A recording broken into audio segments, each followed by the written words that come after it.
Astronomers are often imagined as people who stare into the night sky in quiet admiration, calmly cataloging stars and galaxies as if the universe were a solved puzzle. But the truth is far less serene. What actually keeps scientists awake at night is not fear of the unknown, but confusion born from it. Modern astronomy has entered an era where the universe increasingly refuses to behave the way our best theories say it should. Across the vastness of space, researchers have encountered phenomena that feel deeply out of place, objects and events that appear to violate the internal logic of everything we thought we understood. These are not distant myths, exaggerated headlines, or speculative thought experiments. They are real observations, recorded by instruments, measured repeatedly, and confirmed by independent teams. The discomfort they create comes from the fact that they do not neatly fit into existing explanations. For centuries, science advanced by replacing mystery with clarity, showing that nature followed consistent rules even when those rules were complex. Gravity explained falling apples and orbiting planets. Nuclear physics explained how stars shine. Cosmology revealed the birth and expansion of the universe. Yet now, at the frontier of observation, we are confronted with evidence that suggests our picture is still incomplete. The universe is not behaving incorrectly, it is behaving honestly, and it is our expectations that are being challenged. What makes this moment unique is that these anomalies are appearing not at the margins of observation, but directly within the data gathered by our most trusted instruments. Signals arrive that appear once and never again. Stars dim in ways no known process can fully account for. Structures stretch across distances so vast, they strain the limits imposed by cosmic history. Regions of space are inexplicably empty, while others contain patterns that seem statistically unlikely to the point of discomfort. None of this inspires panic. Instead, it creates a kind of intellectual unease, the realization that the universe is revealing chapters we have not yet learned how to read. This confusion is not a weakness of science, it is one of its defining strengths. Scientific understanding does not collapse when confronted with contradiction. It pauses, takes careful notes, and begins asking better questions. The night sky has always been a source of wonder, but in earlier eras, wonder was largely philosophical. Today, wonder comes with spreadsheets, error bars, and peer-reviewed journals. When something does not make sense now, it is not because we lack data, but because the data is pointing somewhere unfamiliar. That is a far more unsettling and exciting position to be in. Humanity has built machines capable of detecting whispers of radio energy that crossed interstellar space, of measuring tiny fluctuations in ancient light left over from the universe's infancy, of tracking subtle changes in brightness from stars hundreds or thousands of light years away. These tools have given us unprecedented clarity, but clarity does not guarantee comfort. Instead, it has revealed that the universe is not obligated to align with our models simply because those models have worked well so far. Each unexplained observation acts like a loose thread in a carefully woven tapestry. Tugging on one does not destroy the entire picture, but it does hint that something deeper lies beneath the surface. Astronomers are not losing confidence in science. They are gaining respect for the universe's complexity. The confusion they feel is quiet, methodical, and persistent. It is the kind that leads to decades-long investigations, careful skepticism, and patient refinement, rather than dramatic conclusions. This is the emotional landscape of modern astronomy. Not terror at the unknown, but humility in the face of it. We are no longer simply mapping what exists. We are confronting the limits of what our current ideas can explain. And as history has shown repeatedly, moments like this often precede profound breakthroughs. Before new understanding emerges, reality tends to feel slightly out of focus, as if the universe is reminding us that it was never simple to begin with. The reason these unsettling discoveries are appearing with increasing frequency is not that the universe has suddenly changed its behavior, but that our ability to observe it has transformed dramatically. Over the last few decades, astronomy has undergone a quiet technological revolution, one that has expanded human perception far beyond what was possible for most of scientific history. Telescopes are no longer limited to visible light, and observations are no longer brief snapshots taken through Earth's turbulent atmosphere. Instead, the modern universe is surveyed continuously across radio waves, infrared, ultraviolet, X-rays, and even gravitational ripples in space-time itself. Each new window reveals a different version of reality, and when these views are combined, inconsistencies begin to emerge. Patterns that once appeared smooth now reveal irregularities. Objects that seemed ordinary reveal unexpected behavior when watched long enough or measured precisely enough. This is not a failure of earlier astronomy. It is the natural consequence of resolution. When you look at something from far away, it appears simple. As you move closer, details emerge, and those details rarely align perfectly. In the past, astronomers often studied one object at a time, for limited periods, using instruments that could miss subtle variations. Today, entire regions of the sky are monitored constantly, sometimes for years without interruption. Tiny fluctuations that would once have been dismissed as noise now stand out as meaningful signals. The universe has not become stranger. We have simply become better at listening. This improvement has come with an unexpected cost. Certainty has become harder to maintain. Many of the models that describe cosmic behavior were built using averages, assumptions, and incomplete data sets, and for a long time they worked remarkably well. They still do, in fact, when applied broadly. But precision has a way of exposing cracks. When a theory predicts that something should behave within a narrow range, and repeated measurements show it drifting outside that range, the discrepancy cannot be ignored. It demands attention, even if it is uncomfortable. Modern astronomy thrives on this discomfort. It treats anomalies not as nuisances to be explained away, but as clues pointing toward missing pieces of the puzzle.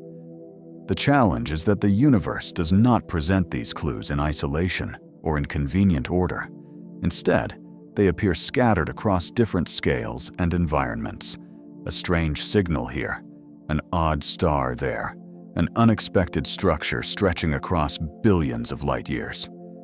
At first glance, these discoveries seem unrelated, like fragments from entirely different stories. Yet they share a common origin in the same technological leap. High-sensitivity instruments do not discriminate between expected and unexpected results. They record everything. And when everything is recorded, surprises become inevitable. This is why contemporary astronomy feels like it is perpetually on the edge of confusion. The data is rich, detailed, and relentless. There is no longer the comfort of ignorance. No easy way to say that something is unseen because it does not exist. If something happens in the sky, chances are it will be detected, logged, archived, and scrutinized. The question then becomes not whether an anomaly is real, but what it means. This shift has also changed the culture of the field. Astronomers today are trained not just to confirm theories, but to challenge them. Statistical significance is treated with caution. Patterns are tested against simulations, and skepticism is applied even to one's own results. Yet when an observation survives this process and still refuses to conform, it earns a different kind of respect. It becomes a problem worth sitting with, sometimes for years. The public often imagines science as a steady march toward truth, but in reality, It is more like a landscape filled with plateaus and sudden drops. Periods of apparent stability are interrupted by discoveries that force a re-evaluation of assumptions. We are living in one of those periods now, where the accumulation of high-quality data is outpacing our ability to fully interpret it. That imbalance is not a crisis, it is an opportunity. Every unexplained phenomenon represents a chance to refine our understanding or uncover an entirely new process at work. The universe is not hiding its complexity. On the contrary, it is displaying it openly, now that we finally have the tools to see it. What feels like confusion is often just the first stage of comprehension, the moment when old frameworks begin to strain under the weight of new evidence. And history suggests that when that strain becomes impossible to ignore, deeper insight usually follows. One of the clearest examples of this uneasy relationship between discovery and understanding began on an otherwise unremarkable day in August of 1977, when a brief and unexpected signal emerged from the background noise of the cosmos. At the time, radio astronomy was still a relatively young field, and the search for artificial signals beyond Earth was methodical, quiet, and often monotonous. Vast amounts of data were recorded daily, most of it consisting of random static produced by natural cosmic sources or interference so mundane it barely warranted attention. Amid this steady stream of numerical printouts, a narrow spike appeared that immediately stood apart from everything around it. The signal was strong, far stronger than the background, and it arrived from a specific region of the sky before vanishing just as abruptly as it appeared. It lasted only a little over a minute, but in that brief window, it defied easy classification. The person reviewing the data did not need sophisticated algorithms to recognize that something was different. The anomaly was obvious even to the human eye, standing out on the page with an intensity that demanded acknowledgement. That simple act of recognition would later become symbolic, a reminder that discovery often begins not with certainty, but with surprise. What made this signal particularly intriguing was not just its strength, but its precision. It occupied an extremely narrow range of radio frequencies, centered near a value long considered significant by astronomers. This frequency is naturally associated with hydrogen, the most abundant element in the universe, and a fundamental building block of stars, galaxies, and life itself. For decades, scientists had speculated that if an advanced civilization wanted to announce its presence to the cosmos, it might choose such a frequency precisely because of its universal significance. The signal's alignment with this expectation was unsettling, not because it proved anything, but because it made coincidence feel uncomfortably plausible. Equally important was the way the signal behaved over time. The telescope that detected it scanned the sky using a fixed pattern, observing the same region twice as Earth's rotation carried the instrument across it. The signal appeared during the first pass and was absent during the second, indicating that whatever produced it was fleeting. This ruled out many mundane explanations and left behind a frustrating ambiguity. The data suggested something that turned on, shone briefly, and then disappeared, leaving no trace of its origin. Subsequent attempts to detect it again would fail, despite repeated observations using more sensitive equipment. That absence only deepened the mystery. In science, repeatability is the gold standard. An observation that occurs once and never again occupies an uncomfortable space, difficult to dismiss, but equally difficult to confirm. Over time, the signal became less about what it might have been, and more about what it represented. It highlighted the limitations of early instruments, which could detect strength and frequency, but not pinpoint exact locations with high precision. It exposed how a single moment of cosmic activity could outpace our ability to interpret it. The signal did not come with context, explanation, or warning. It simply arrived, left a mark in the data, and vanished into silence. Decades later, that brief event remains frozen in the archive, a reminder that the universe does not always repeat itself for our convenience. It also serves as an example of how easily the boundary between natural and artificial phenomena can blur when viewed from across interstellar distances. Without additional evidence, the signal resists classification, existing in a liminal space between the ordinary and the extraordinary. It is not proof of anything in particular, yet it cannot be comfortably ignored. The story of that single detection illustrates a broader truth about discovery. Sometimes the most important moments are the ones that raise questions rather than answer them. In just over a minute of radio noise, the universe offered a glimpse of something unexpected, then withdrew it, leaving behind a puzzle that would endure for generations of astronomers. What gives that fleeting radio event its enduring power is not simply how unusual it was, but how stubbornly it has resisted explanation, despite decades of scrutiny. Almost immediately after its detection, scientists began assembling a list of possible causes, starting with the most conservative options. Natural radio sources are abundant in the universe, and many of them were poorly understood in the 1970s. Pulsars, quasars, and other energetic objects can emit strong radio signals, but they typically do so across a broad range of frequencies or in repeating patterns. This signal did neither. Its narrow bandwidth made it an outlier, sharply confined in a way that natural processes rarely produce. That constraint alone eliminated large classes of known astrophysical phenomena. Attention then turned closer to home. Could the signal have originated on Earth, perhaps from a satellite, aircraft, or ground-based transmitter that happened to align with the telescope's field of view? This possibility was taken seriously because human technology is often responsible for false alarms in radio astronomy. However, the instrument that detected the signal had been specifically designed to filter out terrestrial interference, and careful analysis of flight paths, satellite positions, and known transmitters at the time failed to reveal a convincing culprit. The signal's apparent direction in the sky did not match the trajectory of any known artificial object orbiting Earth, making this explanation increasingly strained. Another proposal suggested a more subtle natural source: a comet. Comets are surrounded by clouds of hydrogen gas that can emit radio waves when interacting with solar radiation. And years later, researchers identified comets that might have been near the signal's apparent location at the time.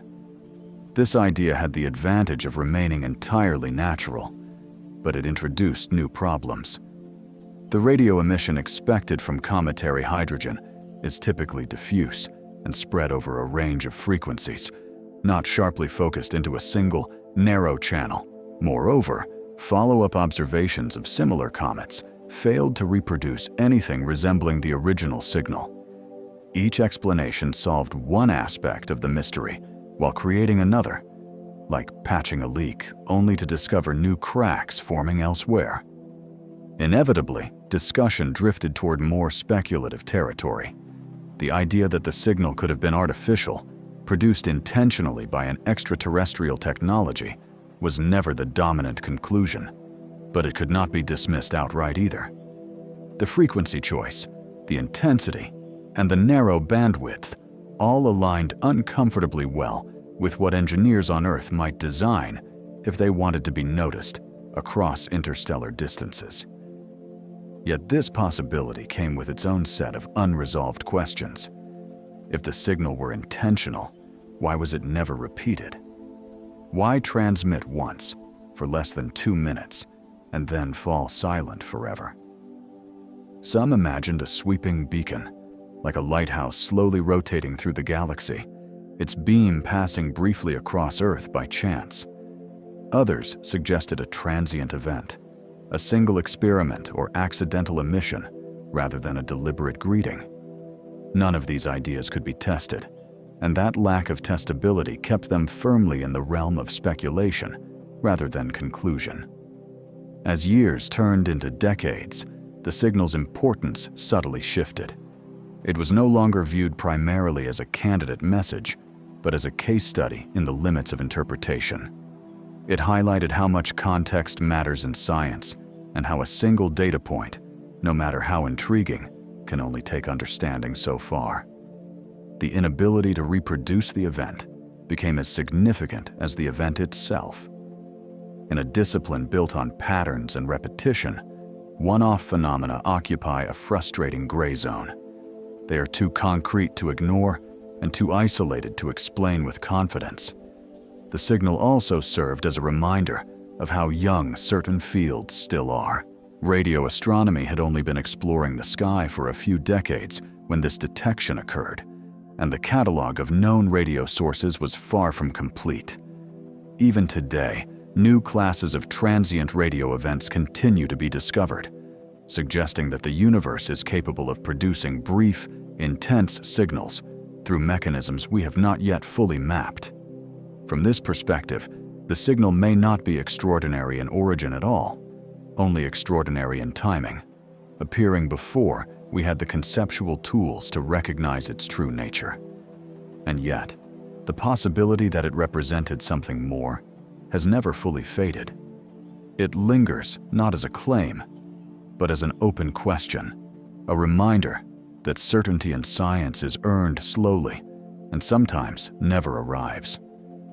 The signal matters because it exemplifies the tension between observation and explanation, between what we detect and what we can confidently understand. It stands as a quiet challenge, asking whether our current frameworks are broad enough to account for everything the universe is capable of producing. Until a similar signal is detected again, with better instruments and clearer context, it will remain suspended in ambiguity, a brief whisper from the cosmos that said just enough to be noticed and nothing more. Long after the radio signal faded into history, another mystery emerged from a completely different corner of astronomy, one that did not arrive as a brief flash, but instead unfolded slowly and persistently over years of observation. It centered on a distant star that, at first glance, appeared unremarkable, the kind of object astronomers study by the thousands without incident. Stars like this are expected to follow predictable rules. Their brightness remains steady over long periods, changing only slightly as planets pass in front of them or as natural cycles unfold deep within their interiors. These small variations are well understood and form the foundation of many modern discoveries, including the detection of planets around other suns. Against this backdrop of reliability, the behavior of this particular star stood out sharply. Instead of dimming by a fraction of a percent in regular, repeating patterns, it began to fade dramatically and unpredictably. The drops in brightness were not subtle. They were large enough to be unmistakable, plunging far beyond what any known planet could produce. Even more unsettling was the lack of rhythm. There was no clear schedule, no repeating interval that could be traced to an orbiting body. The star would dim suddenly, recover, and then do it again months or years later, sometimes slightly, sometimes deeply, with no obvious warning. This irregularity is what made the phenomenon so troubling. Astronomy is full of variable stars, objects whose brightness changes naturally due to pulsations, eruptions, or internal processes. But these stars follow identifiable patterns. Their variability can be modeled, predicted, and classified. This star refused to cooperate. Its light curve looked less like a natural oscillation and more like interference, as if something external were intermittently blocking its light in complex ways. Yet the scale of the dimming ruled out familiar explanations. A single planet, even one larger than Jupiter, could not obscure such a significant portion of a star's surface. Multiple planets would still produce periodic signatures, repeating dips that align with orbital mechanics. What astronomers saw instead was chaotic. The deeper the data was analyzed, the stranger it appeared. Over time, this star stopped being an oddity and became a focal point, drawing intense scrutiny from researchers across disciplines. Every known cause of stellar dimming was revisited, stress-tested against the observations, and found wanting. The mystery was not just that the star dimmed, but that it did so in ways that seemed to violate the basic assumptions astronomers rely on when interpreting starlight. The situation was made even more uncomfortable by how clearly the effect was measured. This was not a glitch, not a faulty instrument, not a processing error. The dimming appeared consistently across different data sets and was confirmed by independent teams using separate methods. That confirmation stripped away any easy escape. The universe was presenting a star that behaved differently from all others of its kind, and it was doing so openly, repeatedly, and without explanation. As attention grew, the star became a symbol of a broader realization. Even familiar cosmic objects can harbor surprises when observed long enough and closely enough. The calm certainty that stars are well-understood engines of fusion began to feel premature. This was not a distant, exotic remnant of the early universe or an extreme object like a black hole. It was an ordinary-looking star refusing to act ordinary. That contrast made the mystery especially compelling. It suggested that our confidence in stellar behavior might rest on an incomplete picture, one shaped by averages rather than exceptions. The star did not offer clues willingly. Each new observation seemed to complicate the story rather than clarify it, adding layers of behavior that resisted simple classification. Over time, the question shifted from what exactly was happening to why we were so unprepared to explain it. The star exposed the limits of established categories and reminded astronomers that nature does not guarantee simplicity or consistency just because something appears familiar. In doing so, it transformed from a single puzzling object into a case study in scientific humility, illustrating how even the most foundational assumptions can be unsettled by careful observation. As the evidence mounted and conventional explanations failed to account for the star's extreme behavior, the discussion inevitably drifted toward ideas that once would have seemed unthinkable to raise in serious scientific circles. The most dramatic dips in brightness were the catalyst for this shift. When the star's light dropped by more than 10%, and in some cases by over 20%, astronomers were forced to confront the scale of whatever was causing the obstruction. To block that much light, an object or collection of objects would need to cover a vast area, far exceeding the silhouette of any known planet. Even a gas giant passing directly in front of the star could only account for a small fraction of the observed dimming. The mathematics left little room for interpretation. Something enormous, or many things acting together, had to be involved.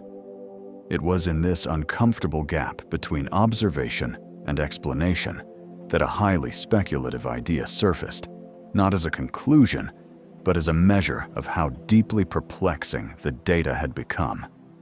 The concept of a large artificial structure built around a star, designed to capture energy, had existed in theoretical discussions for decades. It was never proposed as a practical engineering project for humanity, but as a thought experiment about what extremely advanced civilizations might do when their energy needs outgrew planetary resources. Such a structure, imagined not as a solid shell, but as a vast swarm of orbiting collectors, would naturally block starlight in irregular and dramatic ways. Its shadows would shift unpredictably, depending on the distribution and motion of its components. In that abstract sense, the star's strange light curve appeared disturbingly compatible with the idea. This compatibility did not mean that astronomers believed they were witnessing alien technology. On the contrary, most considered the hypothesis extraordinarily unlikely. But science has a peculiar obligation when confronted with data that defies known natural processes. It must acknowledge even implausible possibilities if no better explanations exist. The proposal served less as an endorsement of extraterrestrial engineering and more as a placeholder for ignorance, a signal that something fundamental was missing from the current understanding. The idea sparked intense debate, both within the scientific community and beyond it. Critics argued that invoking advanced civilizations risked sensationalism and distracted from the search for natural causes. Supporters countered that dismissing the idea outright would be intellectually dishonest, given that the observations had already ruled out so many conventional explanations. What mattered most was not whether the hypothesis was true, but what its emergence revealed about the situation. The data had pushed researchers to the edge of their conceptual frameworks, to a point where the only remaining options lay outside familiar territory. The star had effectively forced astronomy into a philosophical corner, where the difference between natural and artificial phenomena became blurred by distance and scale. Importantly, the most extraordinary idea was never treated as a preferred answer. It was discussed cautiously, often accompanied by disclaimers, emphasizing that extraordinary claims require extraordinary evidence. No such evidence existed. There were no radio signals, no waste heat signatures, no corroborating signs of technology. The hypothesis remained a speculative exercise, a reflection of how unusual the star's behavior appeared when judged against all known stellar physics. In time, attention shifted back toward more conservative explanations, but the episode left a lasting mark. It demonstrated how scientific discourse can stretch when confronted with genuine anomalies, and how the boundary between imagination and analysis can become porous when the data refuses to cooperate. The brief consideration of artificial structures was not a failure of rigor, but a symptom of intellectual honesty. It acknowledged that the star's behavior had exceeded the explanatory power of existing models. Even after more grounded theories began to take shape, the memory of that moment lingered as a reminder of how profoundly the observations had challenged expectations. The star did not just dim, it illuminated the limits of what astronomers felt confident explaining, and in doing so, it momentarily expanded the range of ideas considered permissible in the search for understanding. After the most extreme possibilities were aired and carefully set aside, attention returned to the natural world, where astronomers began searching for explanations that, while still unusual, did not require invoking unknown civilizations or exotic intentions. One of the leading ideas centered on dust, a substance that is both mundane and surprisingly influential in cosmic environments. Dust is everywhere in space, formed from the remnants of stars and planets, and it has a powerful ability to block and scatter light. If a large, uneven cloud of dust were orbiting the star, it could in principle cause deep, irregular dimming events as denser regions passed between the star and Earth. This explanation had an appealing simplicity, but it quickly encountered complications. To produce dips as large as those observed, the dust would need to be present in extraordinary quantities, far more than typically seen around stars of this type and age. Moreover, dust does not simply hide light, it changes its color. Small particles scatter shorter wavelengths more efficiently, meaning that when dust blocks starlight, the star should appear redder during dimming events. Early observations failed to show this effect, undermining the hypothesis. Another idea proposed that the dust might not be a static cloud, but the debris from a catastrophic collision. If large bodies, perhaps planet-sized, had smashed together near the star, the resulting fragments could form an expanding swarm that intermittently blocked the light. This scenario could explain the irregular timing and varying depth of the dimming, as clumps of debris drifted in and out of alignment. Yet this too ran into trouble. Such collisions should generate significant heat, and warm dust emits strongly in infrared wavelengths. Sensitive infrared observations, however, revealed no excess radiation that would indicate large amounts of hot debris. The absence of this expected signature made the collision scenario difficult to sustain. Some researchers suggested that the star itself might be responsible, proposing that internal processes or surface phenomena could be driving the dimming. Certain stars undergo dramatic changes due to magnetic activity, pulsations, or the formation of star spots. But the star in question did not exhibit the hallmarks of known variable stars. Its temperature, spectrum, and overall behavior did not match any established category. The magnitude and irregularity of the dimming remained incompatible with purely stellar processes as they are currently understood. Over time, improvements in observational coverage began to refine the picture rather than resolve it. When new dimming events were captured across multiple wavelengths simultaneously, a subtle but important pattern emerged. The star's brightness dropped more strongly in blue light than in red, a result that pointed once again towards small dust particles as at least part of the explanation.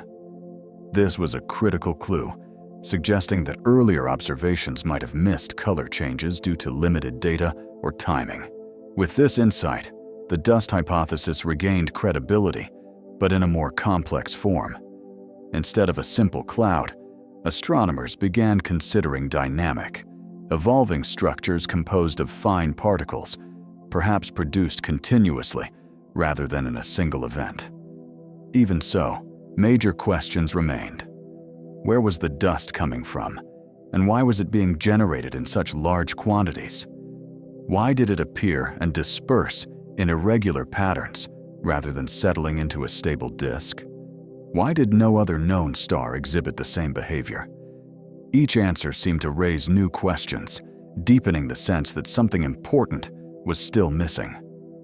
The most recent interpretations suggest a large, uneven field of debris orbiting the star, possibly the aftermath of multiple destructive events or the gradual disintegration of large bodies over time. This explanation fits some of the observations, but not all, and it lacks the satisfying inevitability that marks a well-understood phenomenon. More than a decade after the star first drew attention, it continues to dim unpredictably, stubbornly resisting closure. The mystery has shifted from a single dramatic idea to a lingering uncertainty, a recognition that even with extensive data, some systems remain difficult to fully characterize. The star has become a reminder that nature often operates in gradients rather than absolutes, and that understanding may arrive not as a single revelation, but as a slow accumulation of partial truths. While astronomers were still debating the meaning of strange stars and unresolved signals, another mystery surfaced that was visual rather than temporal, revealing itself not through flickering light curves, but as vast, geometric shapes etched into the radio sky. These structures were not small or subtle. They appeared as enormous rings, nearly perfect circles, visible only when the universe was observed at radio wavelengths. When researchers first encountered them, the reaction was immediate suspicion, because astronomy has learned to be cautious of symmetry. Nature rarely produces perfect circles on such scales, and when it appears to do so, the first assumption is usually that something has gone wrong in the data processing. Instrumental artifacts, calibration errors, or image reconstruction flaws can all generate circular patterns that look convincing at first glance, but vanish under scrutiny. That was exactly the concern here. Yet when the data were checked and rechecked, the circles remained. Independent observations using different techniques confirmed their presence. What made them even more unsettling was their sheer size. These rings spanned hundreds of thousands, and in some cases, more than 1 million, light-years across, dwarfing the galaxies they appeared to surround. At the center of many of them sat an ordinary-looking galaxy, often elliptical in shape, showing no obvious signs of violent activity when viewed in visible light. The contrast was stark. A calm, unremarkable galaxy appeared embedded in a colossal shell of radio emission, as if some enormous event had rippled outward long ago, leaving behind a ghostly outline, visible only to sensitive radio instruments. These structures came to be known informally as odd radio circles, a name that captured both their appearance and the confusion they inspired. Their discovery was made possible by a new generation of radio telescopes capable of surveying large areas of the sky with unprecedented sensitivity. Earlier instruments either lacked the resolution or the coverage needed to detect such faint, extended features. The circles had likely always been there, silently occupying the cosmic background, unnoticed because no one had the right tools to see them. This realization carried an unsettling implication. If structures this large and distinct could remain hidden until recently, what else might still be invisible, simply because our instruments are not yet refined enough? As more examples were identified, patterns began to emerge, but not the kind that bring clarity. The circles varied in size and brightness, yet shared a striking regularity in shape. They were not filled disks, but thin shells, suggesting expanding fronts or boundaries rather than static objects. Their radio emission did not align neatly with known galactic features, and they lacked the telltale signatures associated with familiar cosmic events. Supernova remnants, for example, can form circular shells, but they are far smaller and linked to relatively recent stellar explosions. Planetary nebulae also produce ring-like structures, but those too are tiny on cosmic scales and confined to individual stars within our galaxy. The odd radio circles existed in a completely different regime, one that did not correspond to any well-cataloged phenomenon.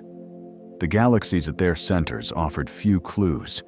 They did not consistently host powerful jets, intense star formation, or other signs of energetic processes that might plausibly generate such enormous radio features.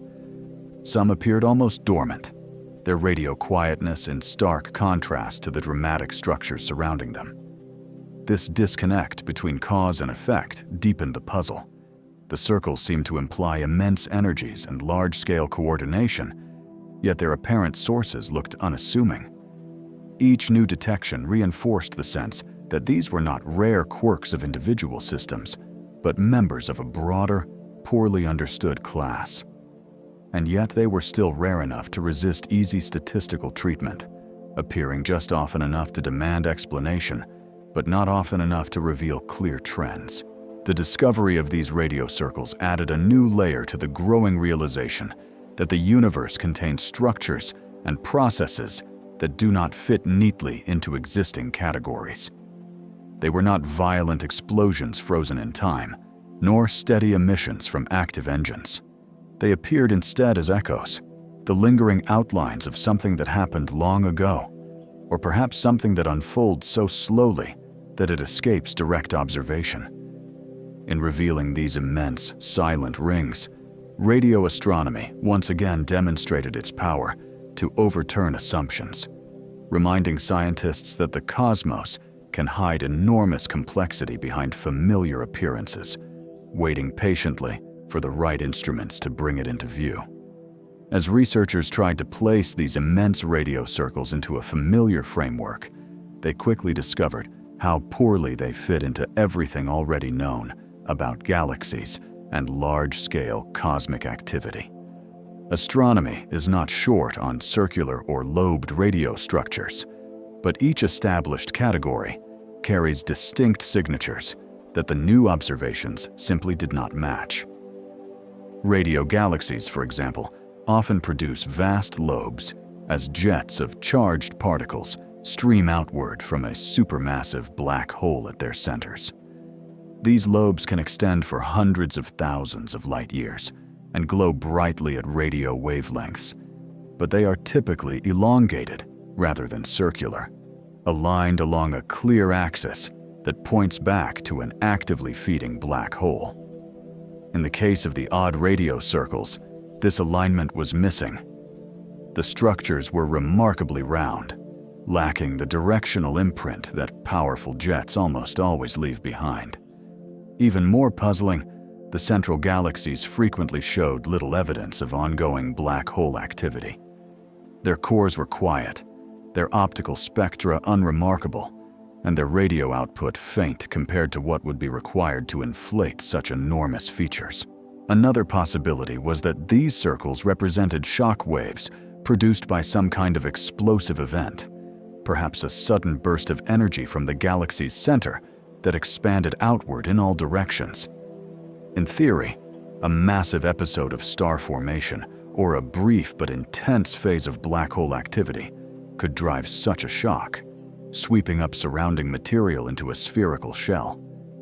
Over millions of years, this shell could grow to enormous proportions, becoming visible as a thin ring of radio emission. Yet this idea raised an immediate problem of frequency. Galaxies experience bursts of activity relatively often over cosmic timescales, so if this mechanism were responsible, astronomers would expect to see many more such circles scattered throughout the sky. Instead, they remained rare, appearing just often enough to be intriguing, but not enough to form a clear population tied to a common galactic phase. Supernovae were also considered and quickly ruled out. While the death of massive stars can produce expanding shells of debris that glow in radio light, the scale of the odd radio circles exceeded anything a single star, or even a cluster of stars, could plausibly generate. Supernova remnants fade long before reaching such enormous sizes, and their radio signatures are typically associated with turbulent internal structures rather than smooth, coherent rings. Similarly, planetary nebulae, despite their circular appearance, are confined to the immediate surroundings of individual stars and bear no resemblance to structures spanning entire intergalactic distances. The odd radio circles seem to operate on a scale that belonged neither to stellar deaths nor to classical galactic engines. This left astronomers in an uncomfortable position. The circles were too large to be small-scale phenomena and too symmetric and isolated to be easily explained by large-scale ones. Their existence suggested that galaxies might be capable of influencing their environments in ways not fully captured by current models, possibly through processes that occur infrequently or under specific conditions that are rarely met. Some researchers proposed that these structures might be the long-lived aftermath of events that are themselves short-lived and difficult to observe directly. If a galaxy underwent a dramatic but brief transformation millions or even billions of years ago, the visible signs of that transformation might have faded, leaving only the expanding radio shell as a fossil record. This idea had appeal, but it remained speculative, without clear evidence linking any known galactic behavior to the observed rings. The challenge was compounded by the fact that radio observations alone could not easily reveal the full physical conditions within the circles. Without complementary data showing hot gas, magnetic fields, or energetic particles in detail, the rings remained stubbornly abstract, outlines without context. Each new attempt to explain them highlighted gaps in understanding rather than closing them. Instead of fitting neatly into existing categories, the odd radio circles began to feel like a category of their own, hinting at a mechanism that operates quietly, on enormous scales, and leaves behind little more than a geometric imprint. Their defiance of classification underscored a recurring theme in modern astronomy.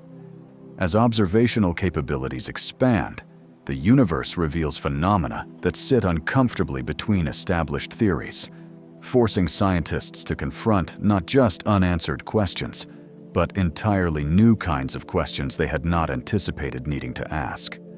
Just as astronomers were grappling with mysterious structures that defied classification on galactic scales, another discovery emerged that challenged assumptions at an even grander level, one that struck at the foundations of cosmology itself. This time, the anomaly was not a star or a shell of radio emission, but a vast arrangement of galaxies stretching across distances so immense that they tested the limits of what the universe should be able to organize. When researchers mapped the distribution of distant galaxies in a particular region of the sky, they noticed an arc-like pattern, a sweeping curve formed by clusters of galaxies, aligned in a way that appeared far too coherent to be accidental. The structure spanned billions of light-years from end to end, making it one of the largest coherent features ever identified. To grasp the scale involved, it helps to remember that light itself would take billions of years to cross from one side of this structure to the other, a time span comparable to a significant fraction of the universe's entire history. This was not simply a distant object, it was a colossal arrangement embedded in the cosmic web. Its discovery raised immediate concerns because cosmology imposes theoretical limits on how large such structures can become. According to widely accepted models, the universe began in a nearly uniform state, with only tiny variations in density. Over time, gravity amplified these variations, drawing matter together into filaments, clusters, and walls of galaxies separated by voids. However, this process operates at a finite speed, constrained by the age of the universe and the rate at which information and gravitational influence can propagate. Calculations suggest that beyond a certain scale, matter simply has not had enough time to coordinate into larger, coherent structures. The newly identified arc appeared to exceed that scale by a wide margin. This alone would have been troubling, but the situation grew even more uncomfortable when a second structure was identified nearby. This one took the form of a vast ring, again composed of galaxies arranged along a curved path, again spanning more than 1 billion light-years. The two structures were located at roughly the same distance from Earth and occupied the same general region of the sky, an alignment that made coincidence increasingly difficult to accept. Together, they painted a picture of large-scale organization that seemed to contradict the expectation that the universe should look statistically similar in all directions when viewed on sufficiently large scales. These discoveries forced astronomers to confront a difficult question. Were they seeing genuine physical structures, or were their eyes being misled by patterns emerging from complex data? Human perception is notoriously good at finding shapes, even where none exist, and large galaxy surveys are fertile ground for such illusions. To address this concern, researchers applied rigorous statistical tests, comparing the observed arrangements to countless simulated universes generated under standard cosmological assumptions. The results suggested that the likelihood of such patterns arising by chance was extremely low. While not impossible, the probability was small enough to warrant serious consideration of alternative explanations. If these structures were real, they implied that either the theoretical limits on structure formation were incorrect, or that additional processes were at work in shaping the cosmos on the largest scales. The implications were profound because they touched on the basic principles used to describe the universe as a whole.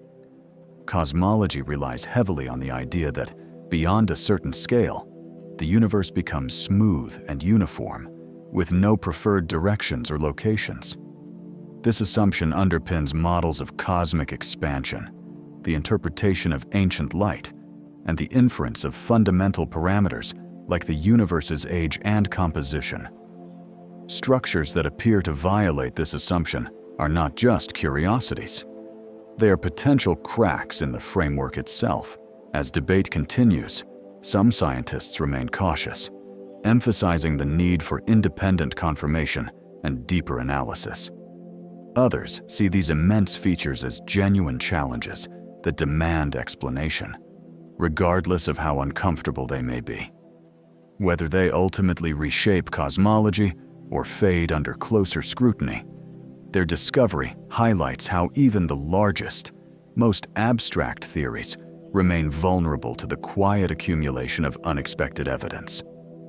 To understand why these enormous arrangements of galaxies provoke such intense debate, it is necessary to examine one of the quiet assumptions that underlies nearly all of modern cosmology. This assumption, often referred to as the cosmological principle, states that when the universe is viewed on sufficiently large scales, it should appear essentially the same everywhere. No region should be fundamentally special, and no direction should reveal a radically different structure than any other. In practical terms, this means that while galaxies cluster into filaments, walls, and knots on smaller scales, those variations should average out when examined across vast distances. The universe, taken as a whole, is expected to be homogeneous and isotropic, smooth in its large-scale properties, even if it is richly textured up close. This principle is not an arbitrary philosophical preference. It is supported by some of the most precise observations ever made, including measurements of the ancient radiation left over from the early universe, which show an astonishing degree of uniformity. Tiny temperature fluctuations exist, but they are remarkably small, suggesting that matter was distributed almost evenly shortly after the universe became transparent. From these minute irregularities, gravity slowly sculpted the cosmic web we see today. Because of this gradual process, there are limits to how much structure can form over a given amount of time. Gravity works patiently, but it cannot instantly organize matter across billions of light years. The age of the universe places a natural ceiling on the size of coherent features that can emerge. When astronomers calculate this limit using established physics, they find that structures larger than roughly a billion light years should be exceedingly rare or non-existent. This is why the recently identified arcs and rings of galaxies are so unsettling. Their sheer scale appears to push beyond what the cosmological principle comfortably allows. If they are genuine physical entities rather than statistical illusions, they suggest that the universe may not be as uniform on the largest scales as current models assume. That possibility is deeply uncomfortable, not because it undermines science, but because it forces a reevaluation of assumptions that have worked extraordinarily well for decades. Much of what is known about cosmic expansion, dark matter, and dark energy rests on the idea that large-scale uniformity holds true. Altering that foundation would ripple through many areas of cosmology, requiring adjustments to how observations are interpreted and how models are constructed. Yet science cannot protect its principles from scrutiny simply because they are useful. If evidence accumulates that challenges them, those principles must be re-examined. Some researchers argue that the apparent violations may still be reconciled within the existing framework, perhaps through subtle statistical effects or biases in how galaxies are selected and mapped. Large surveys are complex, and even small systematic errors can sometimes create the illusion of structure where none exists. Others counter that the probability calculations make such explanations increasingly strained. The discussion remains open, characterized by careful analysis rather than dramatic conclusions. Importantly, questioning the cosmological principle does not mean abandoning the idea of a universe that began hot and dense, or rejecting the wealth of evidence supporting cosmic expansion.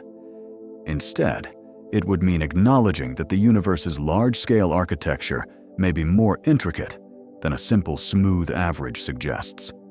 It may contain rare, vast features that emerge from processes not yet fully understood, superimposed on an otherwise uniform background. Whether the principle itself requires modification or merely refinement remains to be seen.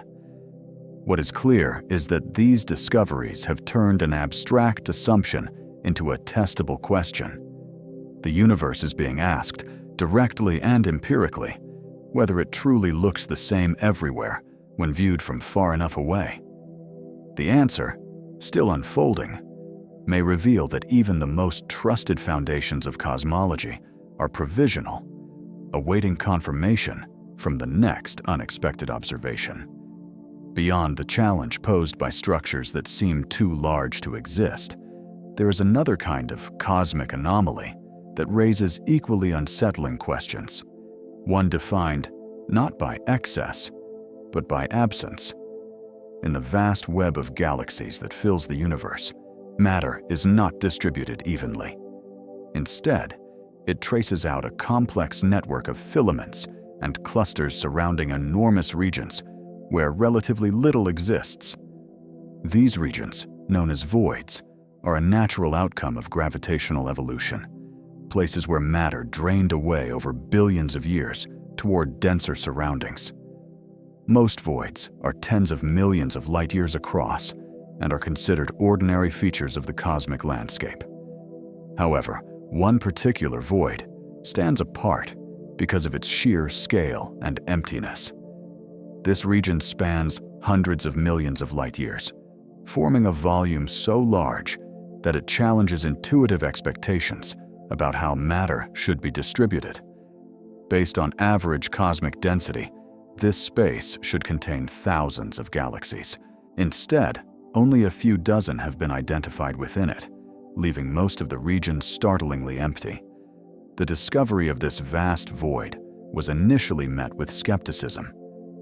Astronomers are cautious when confronted with apparent absences, because it is often easier to miss something than to detect it. Early surveys had limitations, and it was reasonable to suspect that galaxies simply had not been observed yet, perhaps hidden by dust or too faint for the instruments available at the time. But as observational techniques improved and follow-up studies were conducted, the emptiness persisted. The void was real. There truly was a massive bubble of space where galaxies were scarce to an almost unsettling degree. This realization raised fundamental questions about how such an extreme feature could have formed. The universe began in a state of near uniformity, with only tiny variations in density. Over time, gravity amplified these variations, pulling matter into dense regions and leaving behind underdense ones. Computer simulations of this process reproduce voids naturally, but they also suggest limits on how large and empty those voids can become. The immense scale of this particular region pushes against those limits, occupying the upper edge of what theory predicts is possible. It is not impossible within current models, but it is uncomfortably close to the boundary. That proximity makes it a valuable test case for understanding structure formation. If even larger or emptier voids were discovered, it would signal that something in the underlying physics might need revision. But even as it stands, this vast emptiness invites closer study. It is not merely the lack of galaxies that is intriguing, but what remains within the void. The few galaxies that do inhabit it often display unusual properties. Some appear to be forming stars at rates higher than expected, while others exhibit irregular shapes or signs of isolation-driven evolution. Removed from the crowded environments of clusters and filaments, these galaxies have grown up without frequent gravitational interactions, mergers, or close encounters. This isolation provides a natural laboratory for studying how galaxies evolve when left largely to their own devices. Yet the broader mystery remains unresolved. Why did this region become so empty in the first place? The most likely explanation traces back to the universe's earliest moments. Slightly underdense regions in the primordial matter distribution would have lost material over time as gravity drew it toward denser areas. In rare cases, chance variations could produce unusually large underdensities that grow into enormous voids. If this is what happened, then the vast emptiness we observe today began as a minuscule difference in density billions of years ago. That idea is both elegant and unsettling, suggesting that tiny fluctuations in the early universe can echo across cosmic history, shaping the large-scale structure we see today.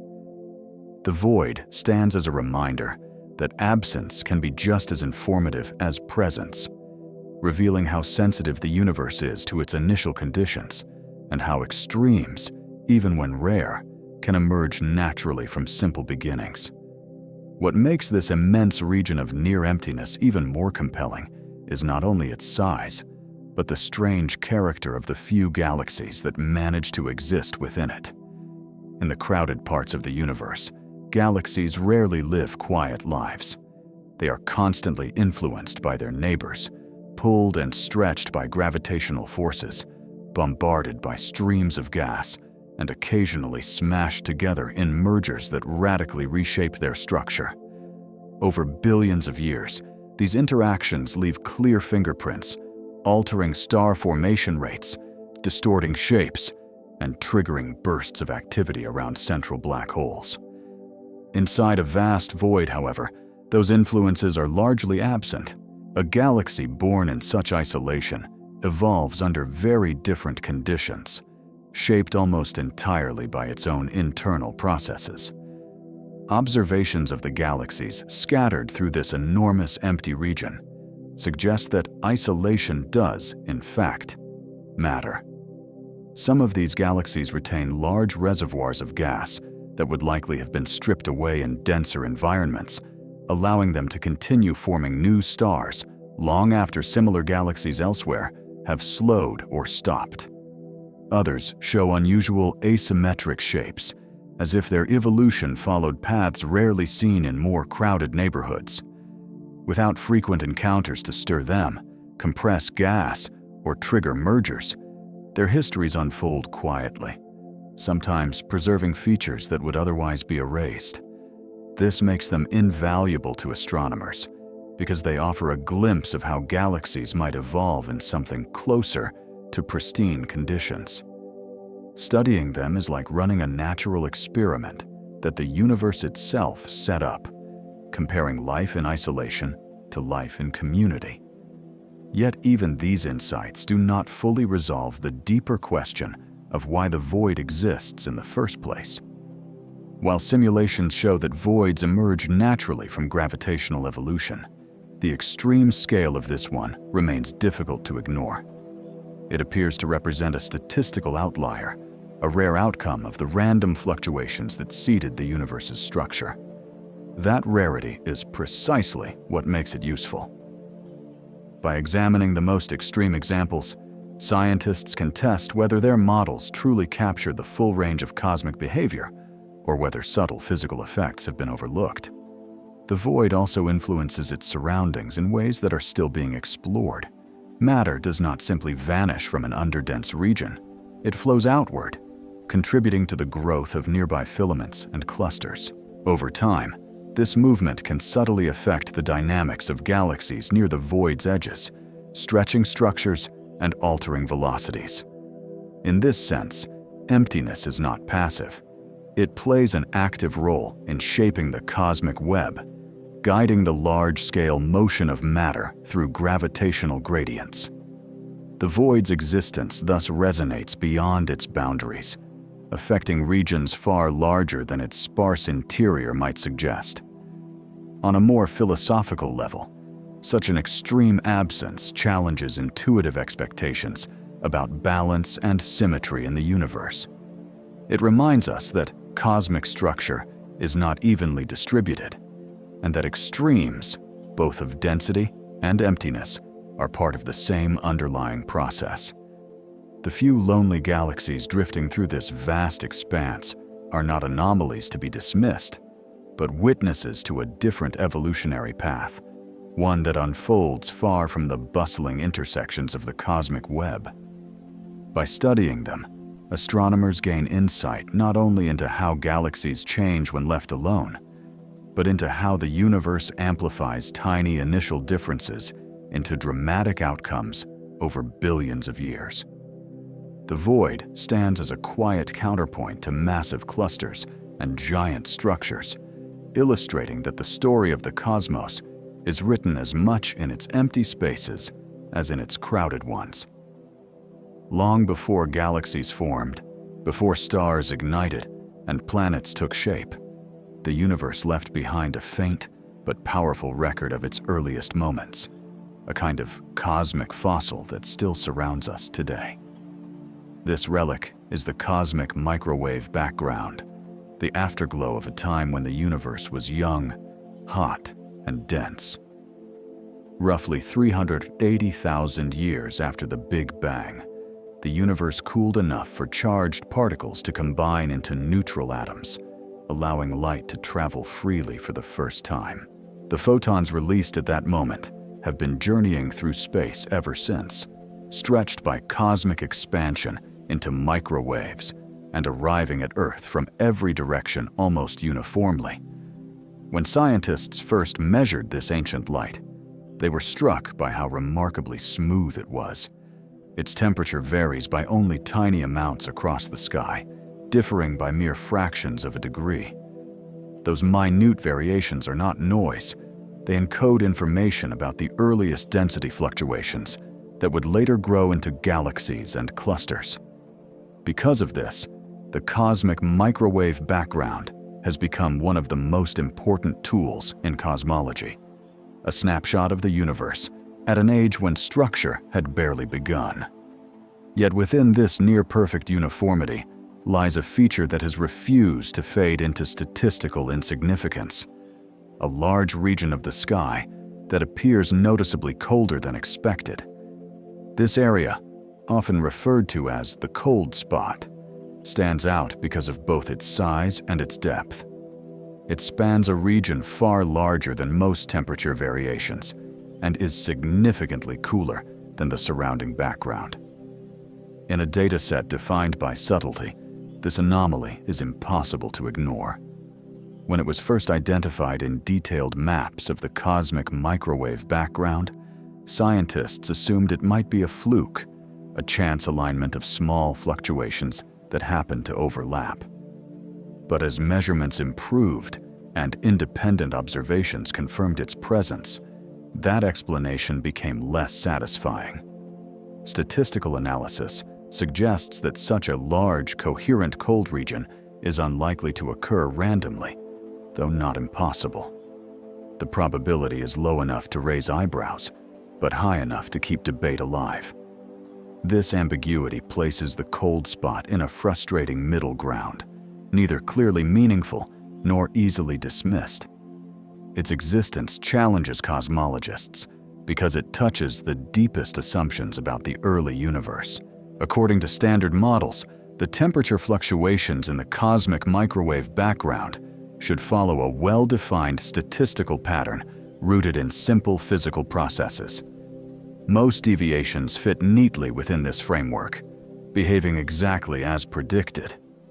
The cold spot does not. Its scale and temperature difference stretch the limits of what those models comfortably allow.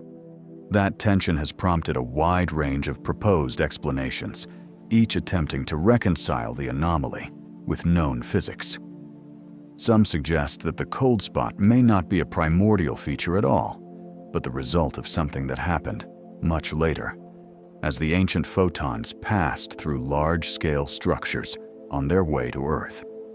Others entertain more radical possibilities, questioning whether the early universe was as simple and uniform as commonly assumed.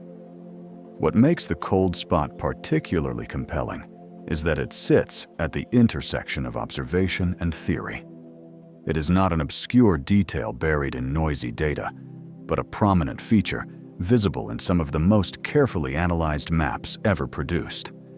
Its persistence across different instruments and methods suggests it is real, not an artifact of measurement. Yet its meaning remains elusive. The cold spot serves as a reminder that even our most successful theories may have blind spots, regions where predictions begin to fray. It also highlights the difficulty of interpreting a single universe. Unlike laboratory experiments, cosmology offers no control group, no way to rerun the universe under slightly different conditions to see what changes. We have one cosmic microwave background and one sky to analyze. This makes it hard to know whether an anomaly represents new physics or a rare statistical outcome.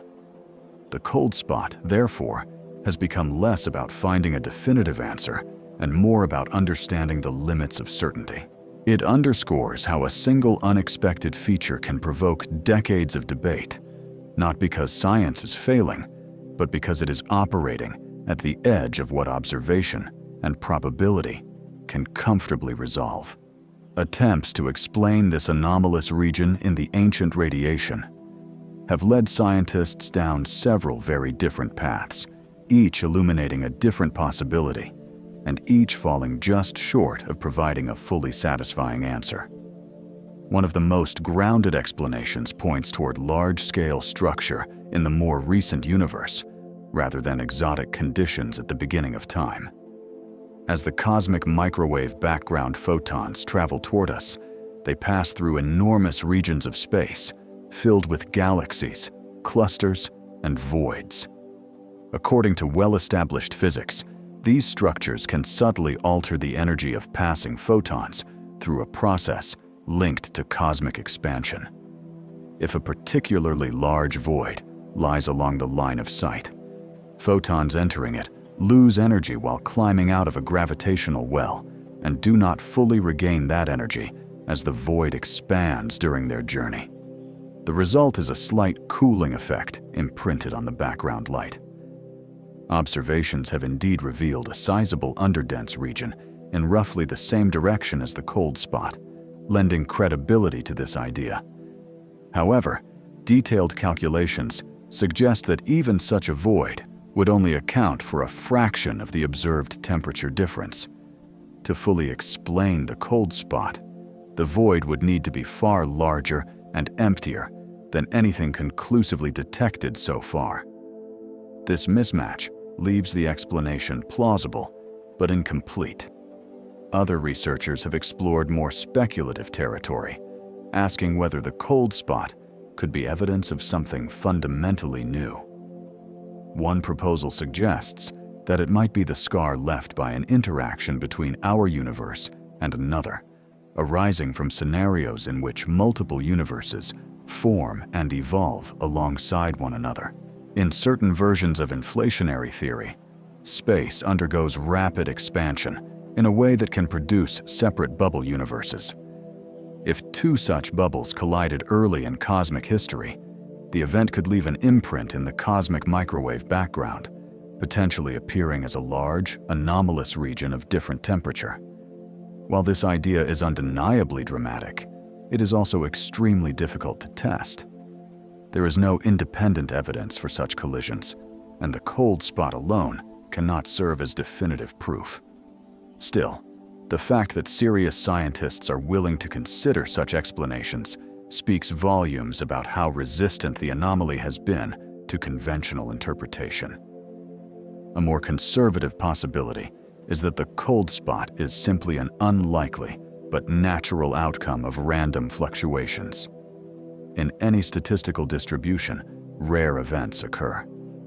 Given the vast number of regions in the sky that could be examined, it is not impossible that one of them would deviate more strongly than expected. The challenge with this explanation lies in human psychology as much as physics.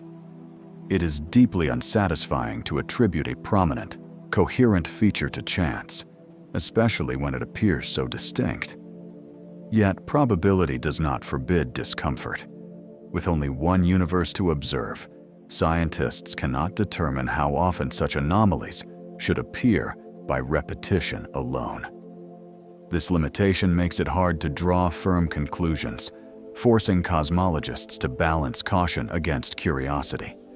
Each proposed explanation captures part of the picture, but leaves something unresolved, keeping the debate alive. The cold spot has thus become a symbol of the boundary between what can be confidently explained and what remains uncertain. It highlights how even the most precise measurements can lead to ambiguous interpretations when viewed against the backdrop of cosmic uniqueness. Rather than pointing clearly toward new physics or reaffirming existing models, it occupies an uneasy middle ground. In doing so, it reminds researchers that the universe does not always provide clean answers, and that some questions may persist simply because the available evidence allows multiple interpretations. Among the many cosmic puzzles that challenge existing understanding, few are as quietly unsettling as a star whose very chemical makeup appears to violate the basic rules of nuclear physics. At first glance, this star seems ordinary enough, shining steadily and occupying a familiar place in the stellar classification system.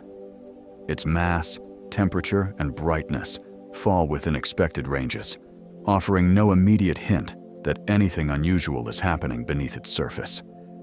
Yet when astronomers examined its light in detail, breaking it into a spectrum that reveals the elements present in its atmosphere, they encountered something that should not have been there at all. Embedded in the star's spectral lines were signatures of radioactive elements with lifetimes far shorter than the age of the star itself. Elements like these decay quickly on cosmic timescales, disappearing over millions of years at most. Given that stars of this type are billions of years old, their presence creates a paradox that cannot be easily dismissed.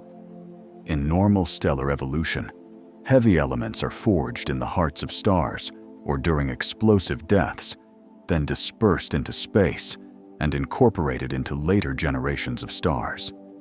Once formed, radioactive isotopes steadily decay into more stable forms. By the time a mature star settles into a long, stable phase of its life, any short-lived radioactive material it inherited at birth should be long gone. The detection of such elements in this star's atmosphere therefore suggests either that they are being produced continuously or that something about our understanding of stellar processes is incomplete. What makes this case particularly troubling is the consistency of the observations. These spectral features have been detected repeatedly over many decades, using different instruments and methods. This rules out the possibility of a transient event or a simple observational error. The star is not briefly contaminated by a passing cloud or a recent explosion nearby. The radioactive elements appear to be a persistent feature of its atmosphere, maintained somehow against the relentless clock of radioactive decay.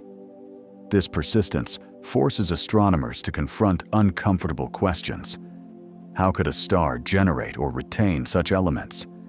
No nuclear reactions inside stars do not produce these isotopes in significant quantities, especially not in the relatively cooler outer layers where the spectral lines form.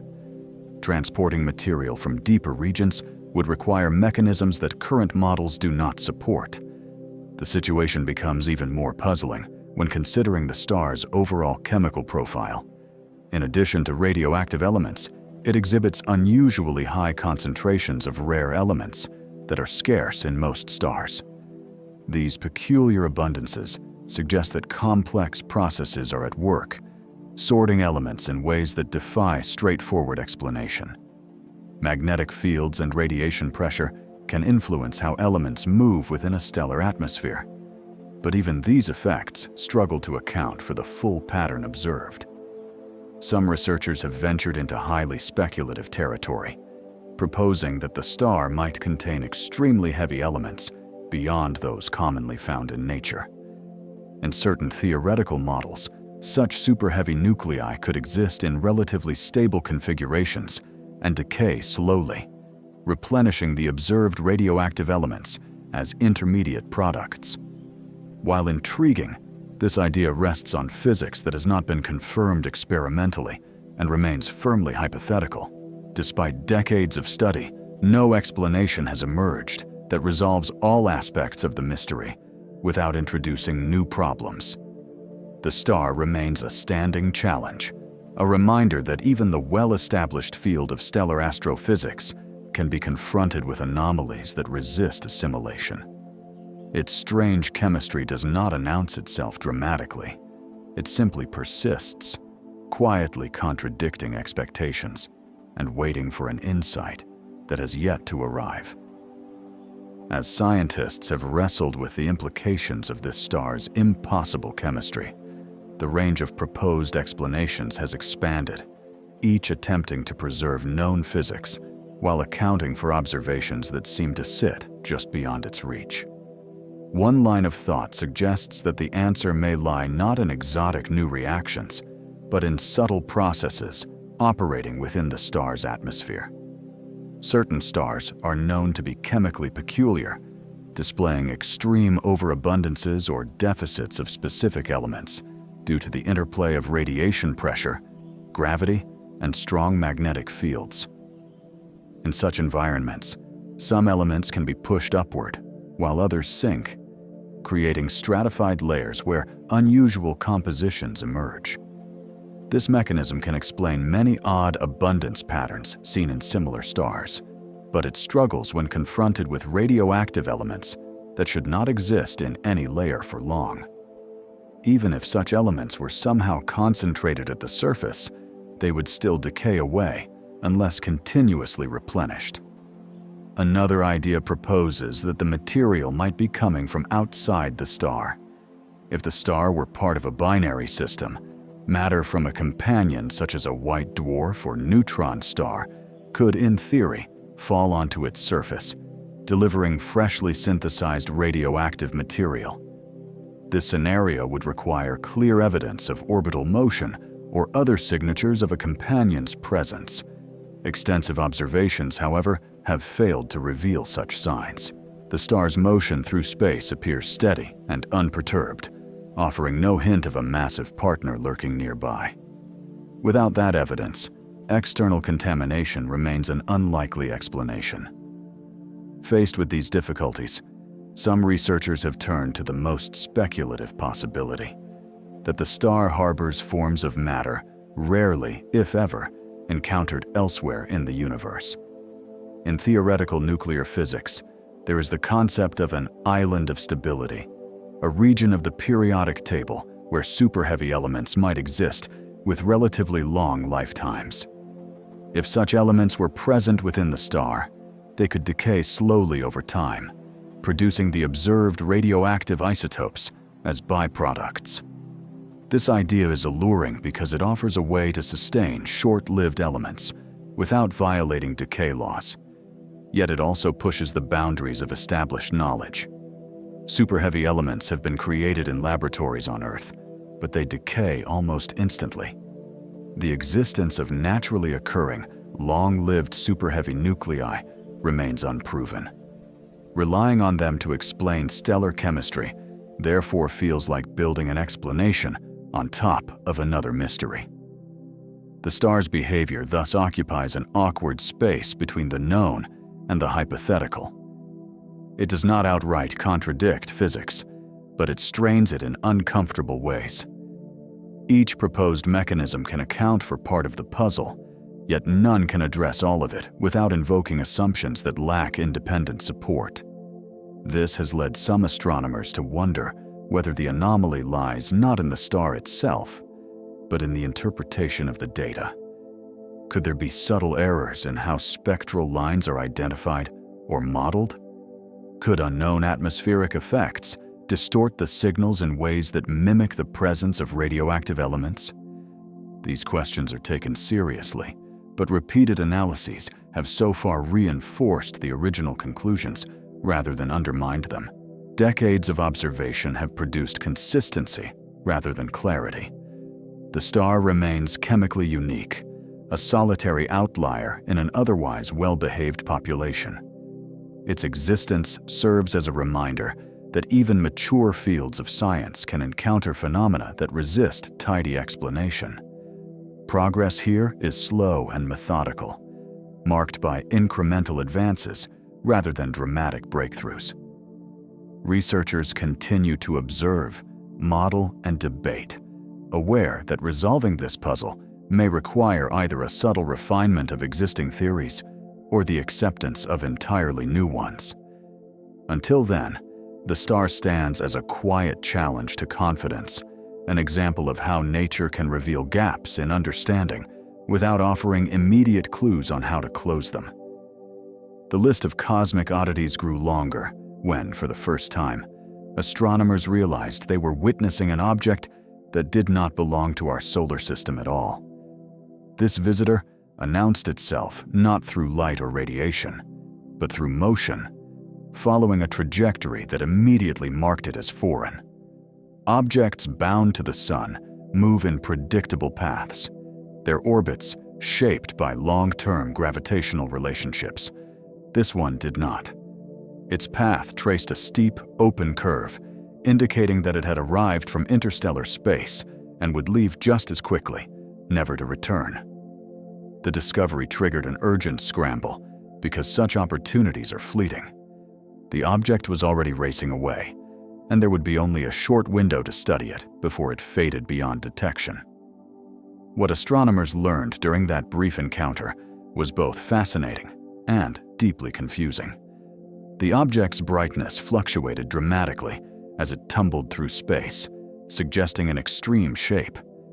Analysis indicated that it was far longer than it was wide, unlike most asteroids or comets, which tend to be roughly spherical or irregularly compact. This elongation alone would have been unusual, but it was only the beginning. As the object approached the sun, scientists expected to see signs of activity.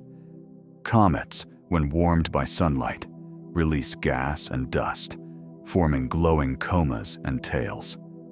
No such features appeared. The object remained bare and silent, showing none of the typical signatures of ice sublimation. This absence suggested a rocky composition more akin to an asteroid, yet asteroids do not normally originate in interstellar space in such numbers or with such shapes. The confusion deepened when precise tracking revealed that the object's motion did not perfectly follow a gravity-only trajectory. After passing the sun, it experienced a small but measurable acceleration, as if pushed by an unseen force. For comets, this behavior is common, caused by jets of escaping gas acting like tiny thrusters. But without a visible coma, this explanation felt incomplete. Scientists explored alternative possibilities, including the idea that the object might be shedding gas in a way that produced little dust, making the activity hard to detect. Another proposal focused on radiation pressure, the gentle push exerted by sunlight itself. Normally negligible, this force can become significant if an object is extremely thin and lightweight. If the visitor were shaped more like a flat sheet than a solid rock, sunlight alone could account for the observed acceleration. This hypothesis, however, raised its own problems. Natural processes rarely produce thin, rigid structures hundreds of meters across. The object's combination of shape, lack of visible activity, and non-gravitational motion made it unlike anything previously observed. In the absence of a clear natural explanation, some researchers cautiously raised the possibility that it could be artificial in origin, perhaps a fragment of technology rather than a natural body. This idea was controversial and widely criticized, not because it was impossible in principle, but because it relied on assumptions far beyond the available evidence. Most astronomers favored unconventional but natural explanations, viewing the artificial hypothesis as a measure of how puzzling the object was rather than a likely answer. The visitor's greatest frustration lies in its impermanence. It has already vanished into interstellar darkness, beyond the reach of current telescopes. No new data can be collected, no follow-up observations made. All that remains are measurements taken in haste during its brief passage. The object has become a reminder that the galaxy is not static, that material from distant star systems can wander through our own, carrying with it clues about environments far beyond our reach. Future detections may bring clearer answers, but this first encounter remains unique, an interstellar messenger that revealed how unprepared we still are for the unexpected. Another surprise arrived, not as a quiet anomaly or a distant structure, but as a sudden flash of light so intense and so brief that it immediately defied comparison with anything astronomers thought they understood about stellar death. When telescopes around the world detected this event, it was initially categorized as a supernova, a familiar and well-studied phenomenon. Massive stars end their lives in spectacular explosions, briefly outshining entire galaxies before fading over weeks or months. Yet this event refused to follow that script. Its brightness rose extraordinarily fast, reaching its peak in just a matter of days rather than weeks. And the peak itself was astonishingly intense, far exceeding the luminosity of typical stellar explosions. Almost as quickly as it appeared, it began to fade, declining over weeks instead of lingering for months. The light it emitted was unusually blue, indicating extreme temperatures, and its energy output suggested that something far more violent and compact was at work. Spectroscopic analysis only deepened the mystery. The signatures normally used to classify supernovae were either missing or distorted, replaced by features that changed rapidly over time. The explosion appeared to be expanding at a significant fraction of the speed of light, far faster than expected for standard stellar debris. Astronomers soon realized that this was not an isolated incident. As survey data was combed and new observations accumulated, similar events were identified, all sharing the same unsettling traits: rapid brightening, intense blue emission, and swift decline. These phenomena were grouped into a new category: fast blue optical transients, a name that captured their defining characteristics without explaining their origin. Their rarity made them difficult to study, but their existence was undeniable. Each detection raised the same question: what kind of cosmic process could release so much energy so quickly and then vanish almost without a trace? Several possibilities emerged. One idea suggested that these flashes mark the birth of compact objects, such as neutron stars or black holes, formed when a massive star's core collapses in an unusual way. Instead of producing a conventional supernova, the collapse might channel energy into a jet or compact region, briefly unleashing enormous power before fading.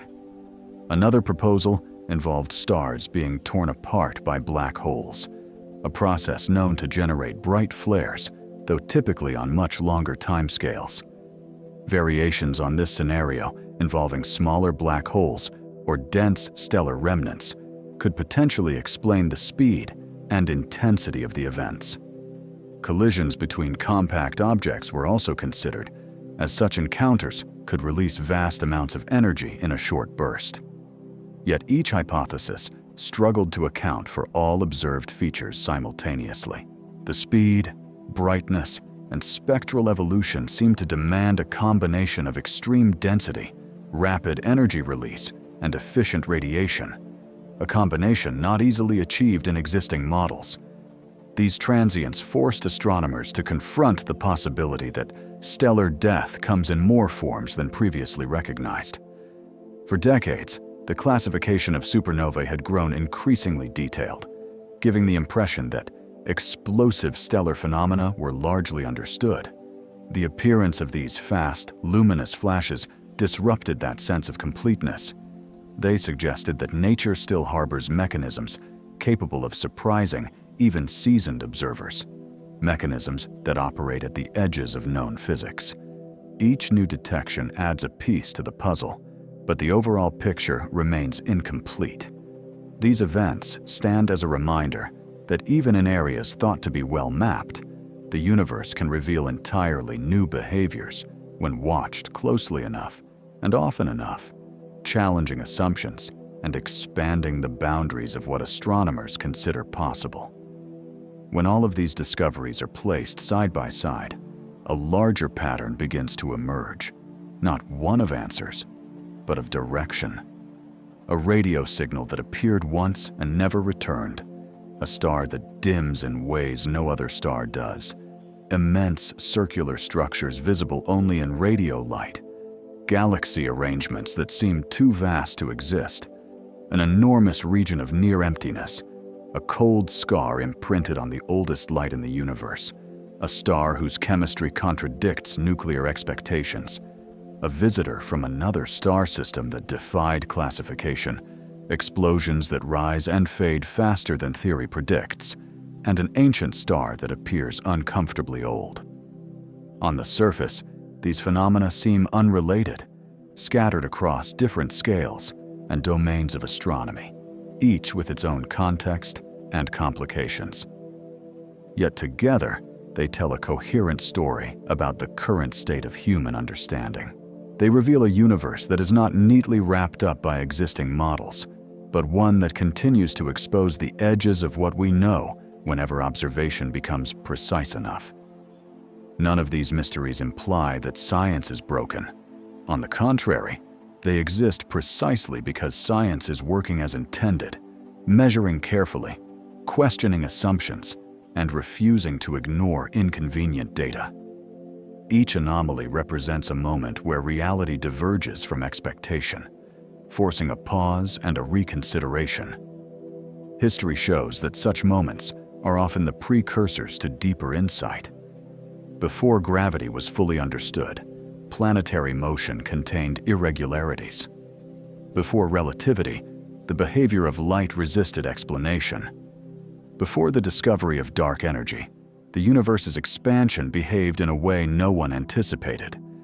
In each case, confusion came first, clarity later. The same process is unfolding now. Modern astronomy is not suffering from a lack of ideas, but from an abundance of evidence that refuses to fit comfortably into existing frameworks. These observations do not demand immediate, dramatic revisions to theory, but they quietly insist on humility. They remind us that the universe is under no obligation to conform to our expectations, no matter how successful those expectations have been in the past. What unites these mysteries is not their strangeness alone, but the fact that they were revealed by better tools rather than wilder imagination. Improved telescopes, longer surveys, broader wavelength coverage, and more sensitive detectors have allowed the universe to speak in greater detail, and with detail comes complexity. The cosmos is not suddenly becoming more bizarre, we are simply hearing it more clearly. This realization carries an important implication.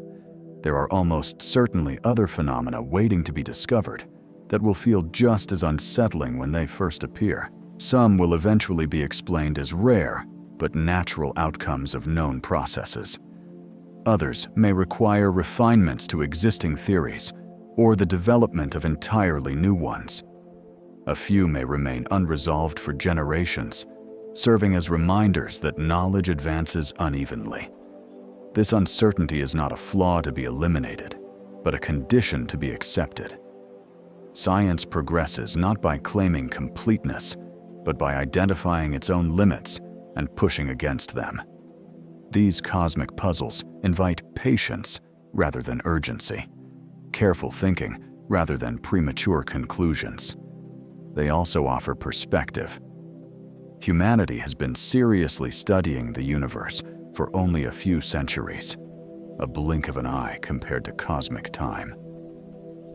In that short span, we have learned an extraordinary amount.